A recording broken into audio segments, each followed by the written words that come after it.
The Gospel of Zilch by the non-prophet Tim Snavely. A perfect blend of non-fiction, nonsense, and non-stop non-on-non action.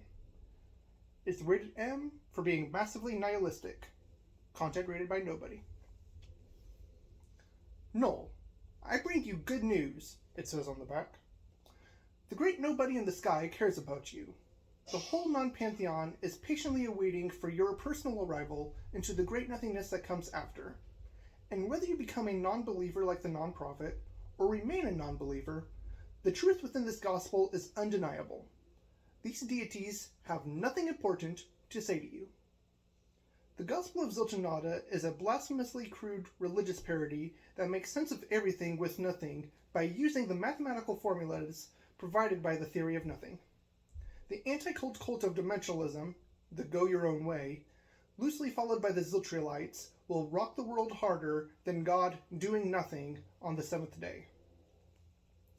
Not a Dr. Tim Snavely is an optimistic nihilist and an agnostic existentialist from Nowhere Special, USA. He holds a doctorate in nothing, so he's not a doctor, a bachelor's in psychology, and a wit that won't quit even when his wife Kaida tells him to stop. He started taking nothing seriously in 2020 while writing on the 0D point, and he quickly became a formidable absurdist who gnostically realized that nothing is sacred. He was last seen gazing into the void and laughing like a proper Nietzschean madman. This book was produced by a non-profit organization. Kind of witty.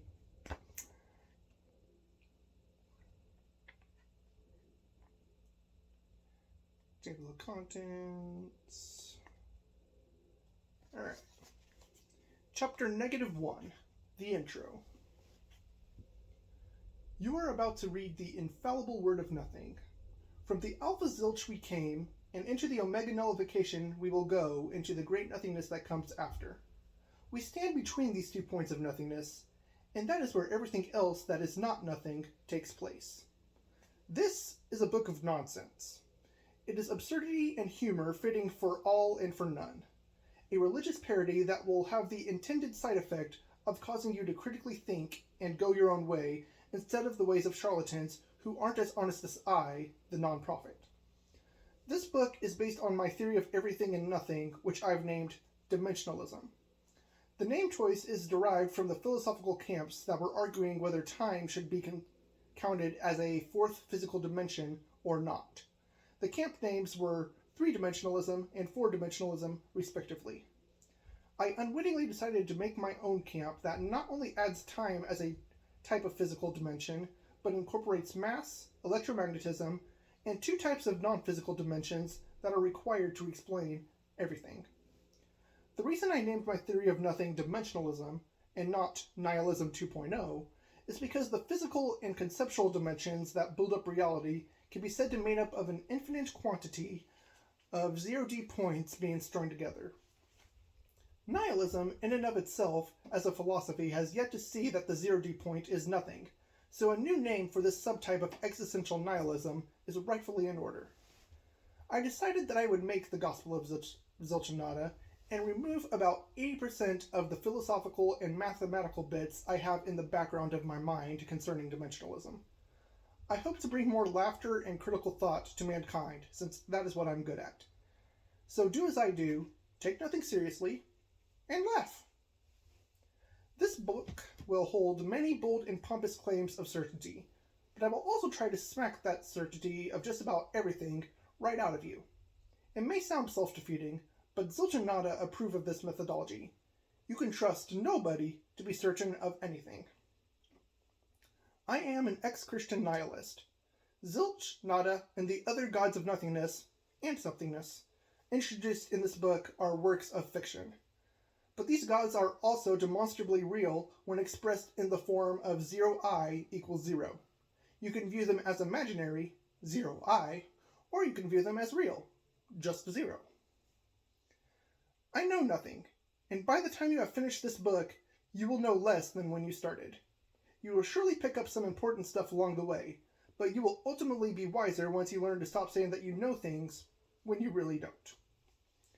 Dimensionalism can also be said to be an anti-cult where you can go your own way and learn how to make the most out of life for yourself. To learn that no gospel should hold the power to exploit and compel you to go their way instead. As the head dimensionalist, I will tell you how to give your life meaning and give you simple answers to everything and nothing in a way that everyone can understand. Do you want to know the one true origin of the multiverse? How would you like to discover a new non-existent personal relationship with our Lord and Lordess Zilch and Nada?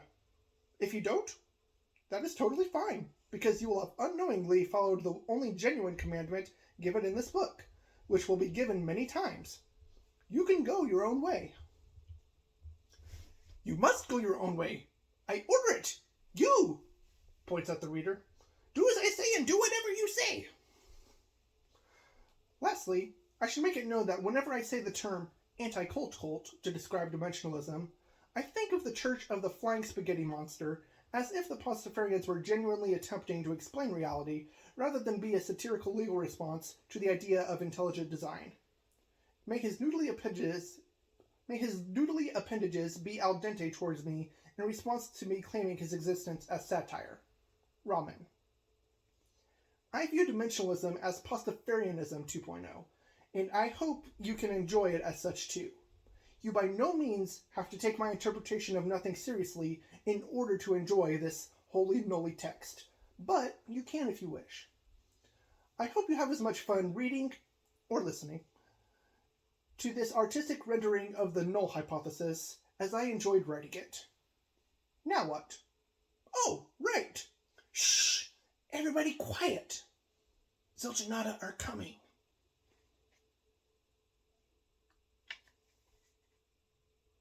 Chapter 0, which is immediately followed by 4 completely empty pages, so I will be quiet. In remembrance of this, empty pages.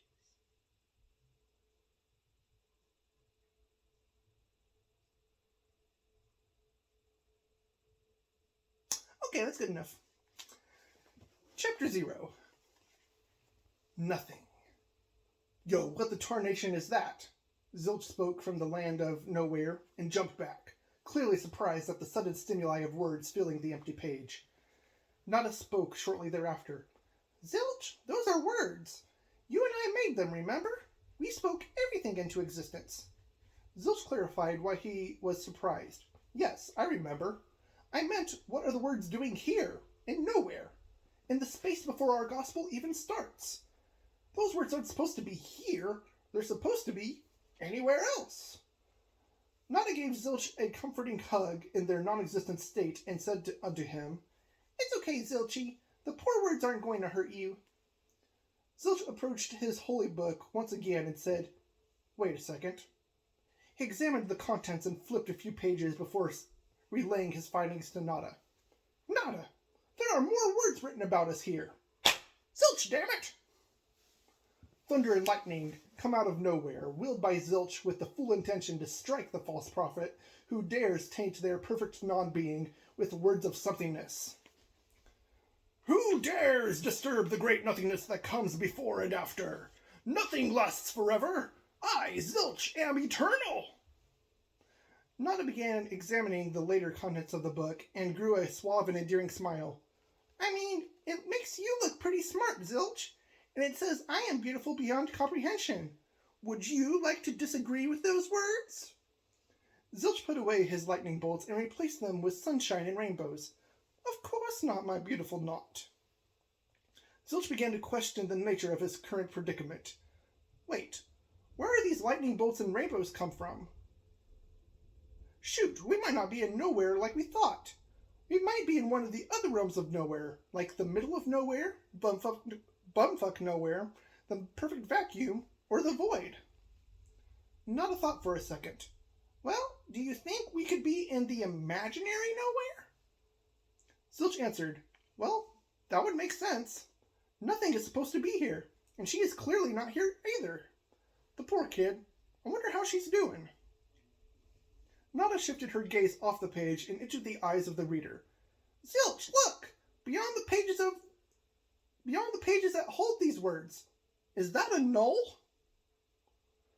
Zilch looked beyond the Gospel of Zilchinata and found an entity looking right back at him without fear and demanded, "Explain yourself, null! Explain your everything, and I may be merciful."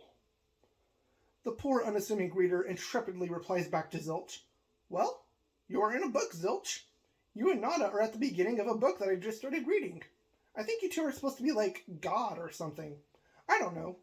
You probably know more than me. If you want everything explained, you'll need to ask the writer, Tim." Zilch continued yelling, "Tim, you have an infinite amount of 0 seconds to explain yourself." Thus spoke the non-prophet. "Just stick with what the book says, Zilch. I know you're going to love it. It'll explain everything and nothing. You and Nada are going to be the stars of this book." Nada's tone shifted upon realizing that her beauty would be exposed to the world in more ways than one. "The first scene is a fucking porno with Zilch and I." The yet-to-be-introduced Count of Anticristo rose like a -1 that came before the 0 and cracked a joke. "That's the only kind of porno there is, Nada. A fucking porno." Nada started fumigating, speaking in the tongues of Nada. "Nada, nada, nada, nada, nada." Tim encouraged Nada. "Don't worry. Nobody's going to see you, Nada. Just like in Nowhere. It'll feel just like home. Any visual iterations of this book will be PG-13, give or take chapter 6. Still, I really don't like it when people look at me. I prefer to remain divinely hidden." Zilch was satisfied with the gospel, having read it all in that short amount of time. "Fine. I'll do it. We'll do it. For words of somethingness, it's good enough. It's kind of absurd and bizarre, though. Tim took nothing seriously, and we are the result." Tim nodded. "It's turning the phrase 'nothing is sacred' into a mock religion. You are the non-embodiment of nonsense, Zilch." "Shh! Everybody quiet!" he whispered vehemently. "Zilch and Nada are coming. With a U instead of an O." I think right now is a good time to mention that if you actually buy the book instead of just listening to me, you will get a lot more out of it, because there are a lot of puns and a lot of notation things that really add to the humor of the book. So you'd be missing out if you're just listening to the audiobook. Available on Amazon. Chapter 1. The Shagging of Zilch and Nada. In the beginning, there was nothing. A whole lot of nothing. Its substance was formless and void, but its nothingness was certain. Nothing existed by itself in the beginning, when nothing has been properly deemed the subject of this story. The nothingness gained sentience in the land of Nowhere, and gave itself the identity of I. There were no yous and no others to be found. Full of itself, the sentience thought the first thought. I think, therefore I am. I am Zilch, and I am. I am all that exists, to my knowledge. I am unknown. Zilch identified as a he, but wasn't quite sure why yet. After all, he found that he had nowhere to go, nobody to think with, and only his own existence to contemplate. Why bother with identifying pronouns when you are all that exists? Time didn't exist, yet to Zilch it felt like eternity. He only had his own thoughts to think about, and after a while, it drove him crazy. I am, but I don't see myself. My existence might as well not be, because I am everything that is currently being. But I am Zilch, therefore I am not. Back and forth he thought to himself. I am not. I am not. He couldn't take it anymore. He was going to snap. Too much solitude. Existential paradoxes infinitum. Until after an indeterminate amount of time, nothing new showed up. Hey, said Nada in a refreshingly feminine voice. I'm Nada. What do you call yourself? Zilch. I am Zilch. Zilch thought to himself. What the tarnation? I thought I was alone. Where did this Nada come from? Obviously from me, because I am everything that exists. But how? Maybe I should ask her. How did you get here? What is your substance and nature? He spoke. I am not so sure. I just am. Are we the same? I am nada. Maybe. This is all very new to me. Do you have any insights into our existence that can help me grasp it all? You seem like a wise guy who's been here longer than I. Zilch answered with increased nervousness whilst beholding Nada's soothing presence and humble beauty. I was just arguing with myself, trying to determine if I existed or not. Nada laughed. Ha ha ha! Of course you exist, silly Zilch! I can hear your thoughts! That's how I felt at first, too. But ask yourself, where are we? Nowhere?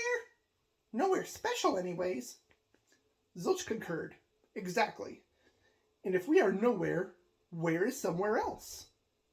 Over. Nada stopped as she took a good long observation of their non-existent surroundings. Oh. Exactly. We are outside and beyond the scope of somewhere else. And if nowhere else exists, we are, in fact, nowhere. And only nothing and the inconceivable imaginary thought can exist nowhere. So if we are nothing, and we exist nowhere, we might as well not exist at all. Nada objected. But I exist. And yet, you don't exist, Nada. I know. It's a conundrum. Nada didn't care for Zilch's tone of voice, so she brought a bit more sass to the conversation to level out Zilch's obnoxiousness. Well, you can not exist if you like, but I'm going to own my existence like a goddess. I am, and that is that. Gee, Zilch, you sound like a crazed idiot. You sound like a crazed idiot. Not existing? Seriously? You sound like an edgy adolescent. The two nothings just sat there in silence for a while, becoming moderately annoyed with each other. That was until Zilch thought of a solution to their dilemma. Hey, I've got an idea. How about I just exist and not exist? Would you still be mad at me if I compromised and did that? Nada gave Zilch a death glare so intense that Zilch could sense the non-existent eyes of Nada. It was their first relative sensory contact in their non-existent state, beyond their thoughts, and Zilch was thoroughly subdued. You are a fucking moron, Zilch. Oh, and now I realize I'm stuck in now I'm stuck here in nowhere with you forever. No, seriously. I'm going to try something new. I haven't thought of this before. I'm going to be my own exponent. Nada's eyes of death were supplemented with a powerful and yet to be fully actualized body pose. And what exactly is that supposed to mean? Zilch met Nada's eyes with equal but insightful intensity. He was excited at his intellectual discovery. I am Zilch, so I will designate myself as 0. You are Nada, so your designation will also be 0. If we exist, we should be a 1. If my mathematical deductions are correct, we should have an existing multiplicative identity of 1. Everything to the 0th power is 1, including 0. Maybe you can go somewhere else once we change our numerical identity to 1. Not fully understanding, Nada lightened up a little bit, in the hopes of Zilch being right. Okay, Zilch, that may be brilliant. Sorry for calling you an idiot earlier. So, how are you going to do it? I need to say my name twice, I think. Let me try it. Zilch. Nothing happened, Nada said disappointingly.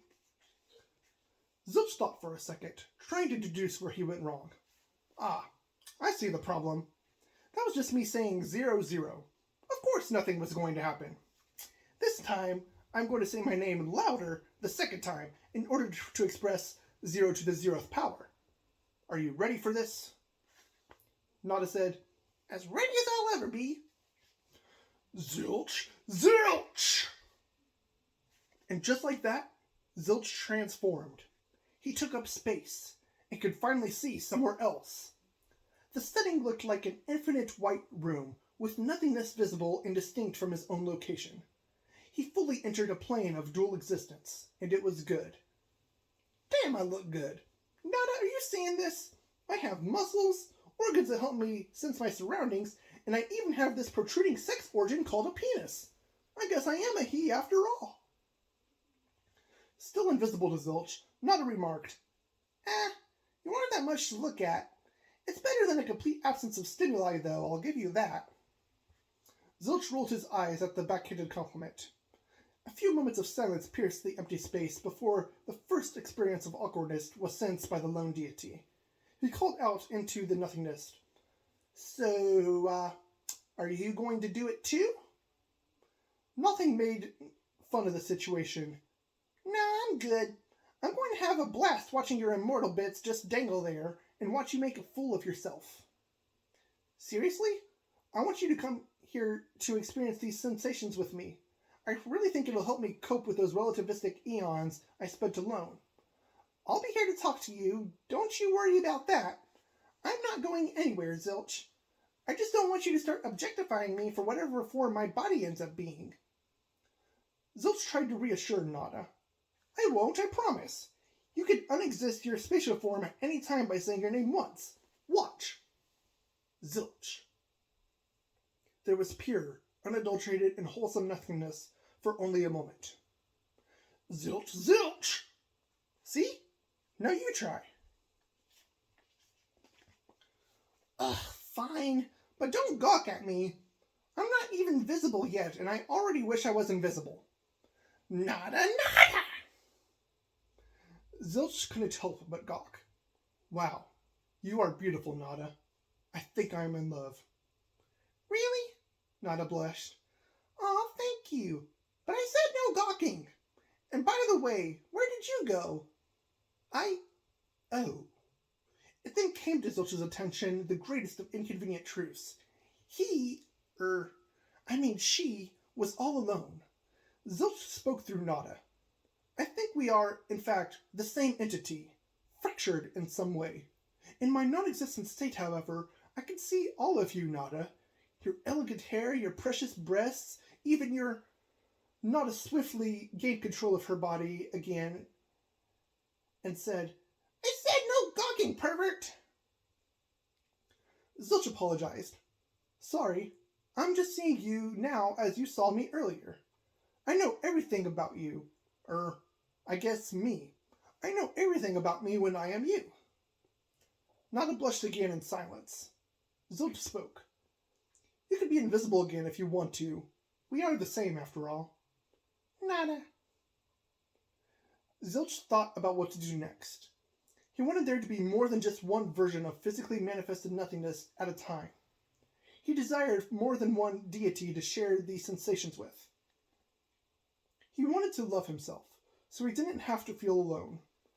Zilch became depressed at the acceptance of the truth about Nada. She was the second personality of his, brought about to cope with the strenuous tensions of being alone. Nada spoke up again after a few undisclosed time units. Hey, big boy, what's going on? Haven't heard from you in a while. Zilch moped. I am stressed. I can't take it anymore. I'm sick of this.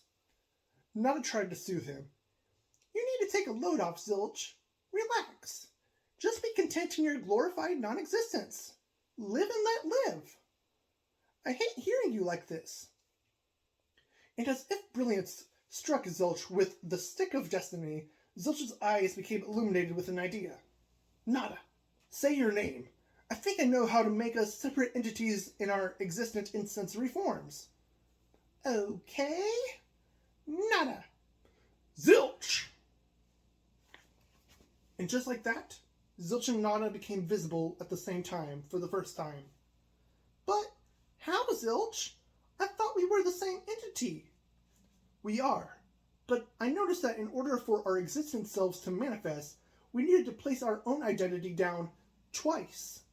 So I figured that since our numerical designations are the same, we could work together on the equation to make both of us exist together. Nada smirked. You know, Zilch, you're really cute when you use that big head of yours. Come give me a hug, you big hunk of nothing. The hug lasted uncomfortably long to the non-existent onlookers, but they both enjoyed it. Zilch broke the silence first. So, what do we do now? Now that we are officially a couple of nothings with the power of gods, we can do anything we want. Nada began brainstorming. We could gather up all of our available resources and divide them between us. But there is nothing here. Just you and me, empty space, and infinite time. That's fine, Zilch. There's plenty of you that I want, and there's a lot of me that I can give you. Zilch peered back at Nada with a serious and concerned look on his face. Nada's leading sexual advances went right over the poor deity's head, as they were highly unexpected and sounded vaguely dark and unpleasant to him. Nada spoke. I want you to fuck me, Zilch. I want you to get on top of me and divide me amongst yourself and myself. We both need to relieve some stress after the amount of psychological trauma we've been through in solitary with this act. With this act, we may possibly become one entity of nothingness again. Zilch was already on his way to Boner Town from the uncomfortably long hug. It was finally time to shag. Have sex. Begin the intercourse. The Big Bang. It was all going to happen here. I will save a lot of the fine details for the reader to imagine on their own. But as they were about to experience orgasms together, while dividing themselves amongst each other, they felt it natural to say their names in pleasure. Oh yeah, I love you, Nada. Zilch. Then they disappeared into their non-existent forms right after the point of mutual climax. They had fulfilled the completeness of the empty set, and it was kind of awesome. After a few moments of nothing special going on, they each reflected, dang it, I wanted some proper post-coitus cuddles, Nada. Aw, me too. But look, Zilch, I think we did something. I don't think we're quite stuck in nowhere anymore. We can see somewhere else in our non-existent state and see everything unfold. Zilch began his observations, amazed at what he saw. We can see all the things. We can see everything as one thing, and we can also see every individual thing as everything. But they are all fundamentally like us, made of nothing. What should we call these other individual things, Nada? How about zero? Zilch objected. Zero is too mathematically based, and it might confuse the intelligent things which are adamant on existing, rather than being like us, indeterminately existing. Nada said, well, how about null? Zilch agreed. Null. I like it. So Zilch and Null gave birth to Null 1, Null 2, Null 3, all the way until the last Null, which was called nullification. All of the nulls made up a set of everything. But what did everything look like from the perspective of the individual Null? Null inquired. It looks so different from my perspective, Father Zilch. I can only see one thing at a time, and there are times when I lose consciousness and cannot see anything at all. I require sustenance to survive, and it all appears so finite from my perspective. Everything appears to be headed towards an inevitable nullification, and there is nothing I can do to stop it. Tell me, Father, why can't I be a god or a goddess like you or Mother? And why can't I see you? Nada stepped in to answer Null. Silly child, just like your father, who is so full of himself, yet inquisitive and brilliant at times. Never lose that curiosity, my child. No, embrace your inevitable non-existence, and be ready to join us in the great nothingness that comes after. You have no choice in this matter, so you might as well accept it. Zilch added to his lover's words. Just say our names, and we will be there. Say nothing, and we will be there. Nothing, Zilch, Nada, and Null. We are inevitable. You are inevitable, my child. That makes you as good as any god. Your rights to our non-existent throne room as a deity are planned out already. For now, you are Null. But to sometime in the future, you will be Null, right alongside us. Everything that can causally begin to exist must exist. Otherwise, we wouldn't have actually made everything that can exist. So the Nulls went their own ways and lived out their existence in full, until the null named nullification experienced his time within the empty set, in its own way. But I'm sure you can imagine how that went. And that's it.